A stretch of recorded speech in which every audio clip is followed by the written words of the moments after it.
Morning sir. Good morning. मैं जानना चाहती हूँ कि हम सिचुएशन को बिल्कुल ऐसे कैसे देखें कि हमें सिचुएशन से बाहर निकलना है। कि मान लो हमारे पास बार बार कोई प्रॉब्लम आ रही है, हम उसे फेस कर रहे हैं, फिर जो आसपास के हमारे सराउंडिंग्स के लोग हैं वो भी टाउंटिंग कर रहे हैं हम पर, नहीं तुमने पहले भी ऐसे किया था, अब फिर तुम फेल हो जाओगे इसमें। तो वहां जाकर के हम स्टक हो जाते हैं और फिर हमारा कॉन्फिडेंस लूज हो जाता है। हम एग्जैक्टली कहाँ स्टक हो जाते हैं, जिसको आप जो वर्ड यूज कर रहे हो स्टक हो जाते हैं, मतलब आप कह रहे हो कि हम अपनी थिंकिंग में स्टक हो जाते हैं। थिंकिंग में स्टक हो जाते हैं, राइट? कि हम ओवर थिंकिंग में चले जाते हैं। ओवर थिंकिंग कि हम बैठे बैठे बस सोचते रहते हैं कि ऐसा क्यों हुआ, क्या हुआ, ऐसा नहीं होना चाहिए, कि हमारे में कुछ कमी ऐसा हो गया तो क्या होगा, वैसा हो गया तो क्या होगा, मैं दोबारा भी ट्राई किया नहीं हुआ तो क्या होगा। हम जानते हैं कि पहले भी ऐसा हुआ था, फिर हमने उसे ओवरकम कर लिया, लेकिन बार बार वही चीज आते आते फिर वही ब्रेन का जो कंफर्ट जोन है हम फिर वहीं स्टक होने लगते हैं। और जिस कंफर्ट जोन की आप बात कर रहे हो वो एक्चुअल में ओवर थिंकिंग वाला जोन है। ओवर थिंकिंग वाला जोन है, मतलब बैठे बैठे बस सोचते रहते हैं जैसी हमारी कंडीशनिंग हुई कर है, कुछ नहीं पाते हैं। करते भी हैं तो थोड़ा सा करना शुरू करते हैं, उसके बाद वापस से वो थॉट्स हमारे ऊपर हावी हो जाते हैं। राइट? यही आप कह रहे हैं। राइट सर, प्रॉब्लम जो है इतनी ज़्यादा, क्योंकि एक्चुअली क्या लाइफ में अगर कुछ अच्छा होता है तो शायद हम प्रॉब्लम से इजीली निकल जाते हैं, बट बैक टू बैक जब आपको फेलियर्स ही मिल रहे हैं उस टाइम पे भी आपको फिर दिखना ही बंद हो जाता है कि हाँ निकलने का भी कोई रास्ता है। प्रॉब्लम सबसे बड़ी पता है क्या है? कि सबको यही लगता है कि हमारी प्रॉब्लम सबसे बड़ी है। अगर यहां पर मैं एक एक करके सबको बोलूं कि आप बताओ कि आपकी लाइफ में क्या क्या प्रॉब्लम्स आई या अभी क्या प्रॉब्लम्स चल रही है, तो आई एम श्योर कोई सोच भी नहीं सकता कि अच्छा ऐसी ऐसी प्रॉब्लम्स भी कोई फेस कर सकता है क्या।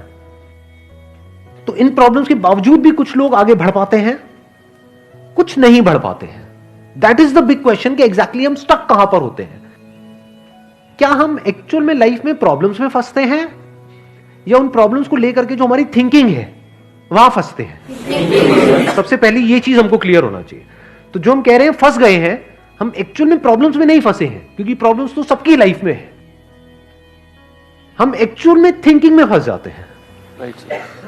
ये पॉइंट सुनने में छोटा लग रहा होगा, but it is a very big point two understand in life, जो 99% लोगों को नहीं समझ में आता है। हम क्या समझते हैं कि हम प्रॉब्लम्स में फंस गए हैं, क्योंकि the moment you say that, तो जब तक प्रॉब्लम्स रहेगी तब तक आप फंसे रहोगे। और प्रॉब्लम्स कब तक रहेंगी? लाइफ टाइम, जब तक लाइफ रहेगी।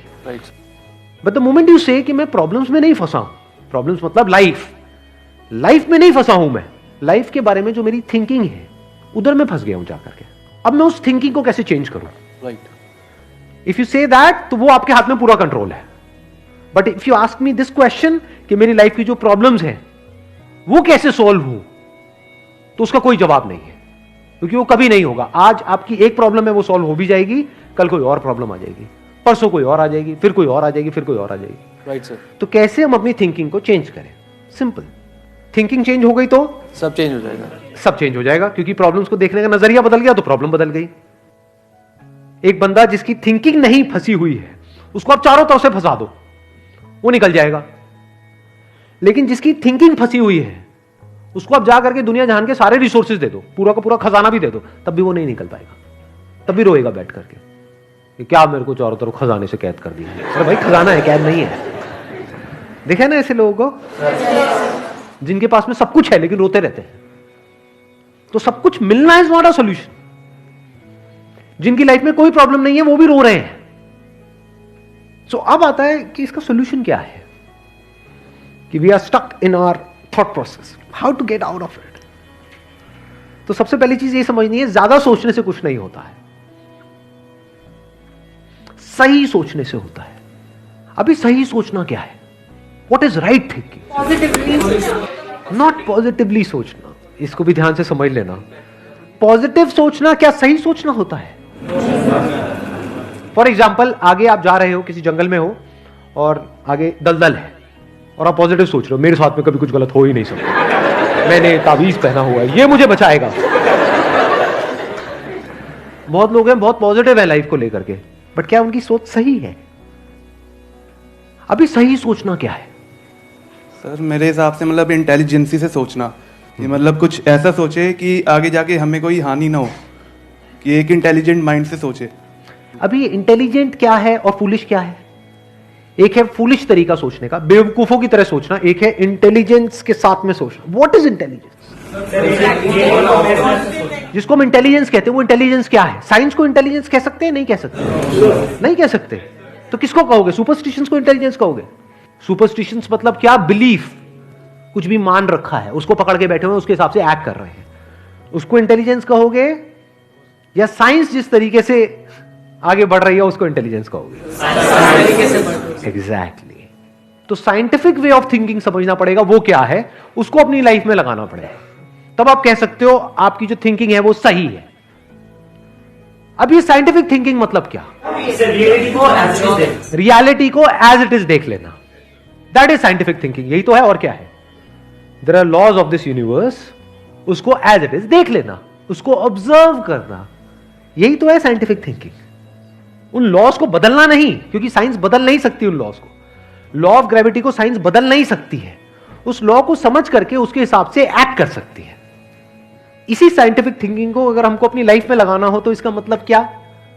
एक थिंकिंग हो सकती है लाइफ से रिलेटेड, जो भी आपके दिमाग में कचरा भरा पड़ा है बचपन से लेकर के आज तक, जैसा आपको समझाया गया है लाइफ के बारे में। किसने समझाया है? वो लोग जो खुद नहीं समझते, लाइफ के बारे में अपने अपने बिलीफ्स बनाए हुए हैं, अपने अपने स्टैंड पॉइंट से लाइफ को देख रहे हैं। फॉर एग्जाम्पल, कोई हिंदू है तो एक तरीके से लाइफ को देख रहा है, कोई मुस्लिम है तो अलग तरीके से लाइफ को देख रहा है, क्रिश्चियन है तो अलग तरीके से देख रहा है। क्या सही है इन तीनों में से? क्या तीनों को सही थिंकिंग कह सकते हैं? ना, क्योंकि आपस में लड़ झगड़ रहे हैं। साइंस में कोई लड़ाई झगड़ा होता है? अगर मैं किसी साइंटिफिक फैक्ट के बारे में बात करूंगा, क्या कोई हिंदू, मुस्लिम, क्रिश्चियन आकर के आपस में लड़ सकते हैं? नहीं। तो ये सही थिंकिंग है। एक है जो हमें सही लगता है, एक है जो सही होता है। दोनों में जमीन आसमान का फर्क है। एक है जो आपको सही लगता है, एक है जो सही है। तो साइंटिफिक थिंकिंग का मतलब क्या, अगर इसको हमको लाइफ में लगाना हो तो, यानी लाइफ को आप एज इट इज देखो, ऑब्जर्व करो, फिर उसके बारे में सोचो। This is scientific thinking. और ये जो फंडा जिसकी मैं बात कर रहा हूं, इसको आप लाइफ के किसी भी एस्पेक्ट में लगा सकते हो। इसको बिजनेस में लगा सकते हो, इसको जॉब में लगा सकते हो, इसको रिलेशनशिप में लगा सकते हो, इसको हेल्थ में लगा सकते हो। बिजनेस क्या है अगर रियलिटी को एज इट इज देखना नहीं है तो? अब ये जो आपने कहा कि बिजनेस में सब झूठे भरे पड़े हैं, क्या ये सच है या आपका अपना एक स्टैंड पॉइंट है? अभी इन्होंने बोला कि बिजनेस में सब झूठे भरे पड़े हैं। अभी ऐसे ही यहां पे मैं अलग अलग लोगों से अलग अलग बातें पूछूंगा ना, तो सब बड़े कॉन्फिडेंस से बोलेंगे, as if they know it for sure. जैसे मैं पूछूंगा, हाँ भाई यहाँ पे किसी मेल का किसी का ब्रेकअप हुआ होगा, तो सारी लड़कियां ऐसी होती है, सब धोखेबाज है।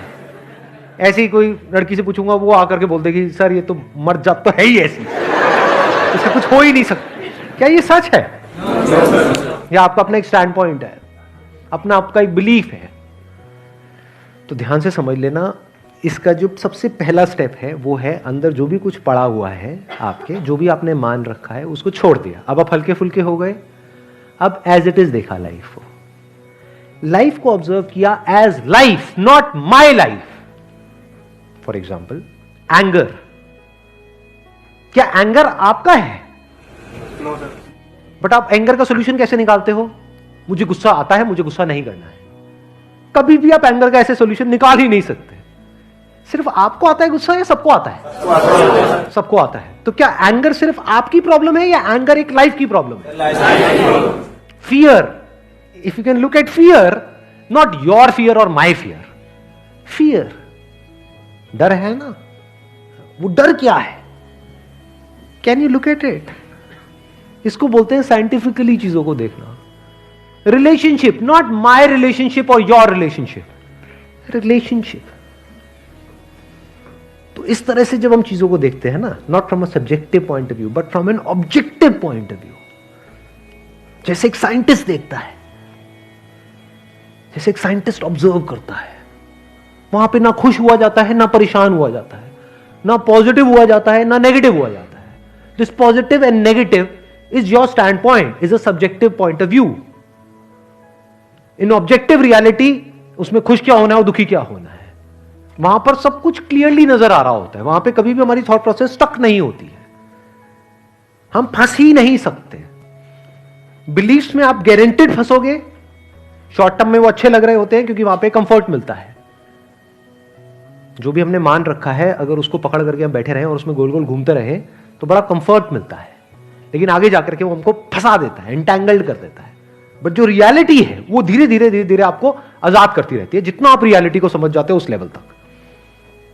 यानी कि अगर इसको मैं पूरा समअप करूं, जो भी मैंने अब तक कहा है उसको, ये सेशन शुरू कहां से हुआ था? फेलियर से हुआ था कि एक के बाद एक हमने लाइफ में बहुत सारे फेलियर्स फेस करे हैं। तो अब अपने फेलियर्स को ऑब्जर्व मत करो, अपने को बीच में से हटा दो, ऑब्जर्व करो ये जो फेलियर्स हैं ये क्या है। तो you will start seeing the nature of those failures, you will start seeing the causes of those failures. For example मेरी लाइफ है, अगर मेरे को उसको ऑब्जर्व करना है, दो तरीके हो सकते हैं। एक ये, अब मैं अपनी लाइफ में थोड़ा सा जा रहा हूं जिससे कि आप उसको रिलेट कर सको। मैंने पास में कुछ गलतियां करी, बहुत बड़ी बड़ी गलतियां करी, मेजर लॉसेस हुए। तो एक एंगल तो ये हो सकता है मैं ऐसा कैसे कर सकता हूं। दूसरा ये है कि मैं ऑब्जर्व करूं कि एग्जैक्टली वो गलती क्या थी और उसका कॉज क्या था। तो वो दिख जाता है, अच्छा उस टाइम पे वो ग्रीड बहुत ज्यादा हावी हुई पड़ी थी। अच्छा ग्रीड क्यों हावी हुई पड़ी थी, इतना लालच क्यों आया हुआ था कि हाँ ये करना है, ये करना है, ये करना है, ये क्यों आया हुआ था? और ये बचपन से ऐसी कंडीशनिंग हुई पड़ी थी, बचपन से घर में यही सारी बातें सुनी थी। तो इसलिए I was acting out of that information जो मेरे अंदर फीडेड थी, and that was not correct information. वो सारी इंफॉर्मेशन गलत थी, जिसकी वजह से मैंने जल्दी से एक्ट किया, बिना सोचे समझे, बिना सही थिंकिंग के एक्ट कर दिया, उस वजह से जाकर के फंस गया। तो मुझे उस बंदे ने नहीं फंसाया, मैं खुद फंसा अपने लालच की वजह से। तो अब ये क्लियर हो रहा है हम कैसे देखते हैं। तो वंस वी सी दैट, तो अब मैं उससे पूरी तरह से फ्री हो गया, because I understood something which is very basic in life, जिसकी वजह से पूरी की पूरी लाइफ एक अलग ट्रैक पे निकल गई। क्या समझ आया? कि कभी भी ग्रीड से एक्ट नहीं करना है। अब इसको हम समझते हैं, कैसे समझते हैं? मॉरल साइंस की बुक से। वो सब बकवास है, ये लालच नहीं होना चाहिए, सबके अंदर लालच भरा पड़ा है। बट लालच हमको कैसे फंसाता है, इसको ऑब्जर्व किया अपनी गलतियों के बेस पर, और फिर समझ आया अच्छा ये होता है। लालच से ग्रोथ नहीं होती है। लालच से आप पैसा कमा सकते हो, बट उसको आप ग्रोथ नहीं कह सकते, क्योंकि आप डिग्रेड हो रहे हो, तो आप एक्चुअल में ग्रो नहीं कर रहे हो। एक्चुअल ग्रोथ में उसको कह सकता हूं जो होलिस्टिक ग्रोथ हो, उसको ग्रोथ बोल सकते हैं। आपने पैसा तो कमा लिया, लेकिन डर में जी रहे हो कि मैंने इतने घपले कर दिए हैं, अगर किसी ने पकड़ा गया तो पता नहीं क्या हो जाएगा, क्या फायदा ऐसी लाइफ का? उसको आप ग्रोथ कहोगे? Can you call it growth? ना। तो लालच से ग्रोथ नहीं होती। तो ये चीजें समझना बारीकी से, स्टेप बाय स्टेप, तो आप गलतियों का पूरा नेचर समझ सकते हो। The nature of mistakes, the kinds of mistakes, the types of mistakes, और उनके कॉजेस क्या होते हैं। और जैसे ही हमको ये सब समझ आ जाता है और साफ दिखने लग जाता है, तो वो गलतियां होनी हमसे बंद हो जाती हैं। और जितनी भी गलतियां हो सकती हैं, उन सबके अगर नेचर समझ आ जाते हैं, तो गलतियां होने की पॉसिबिलिटी फ्यूचर में ऑलमोस्ट खत्म हो जाती है।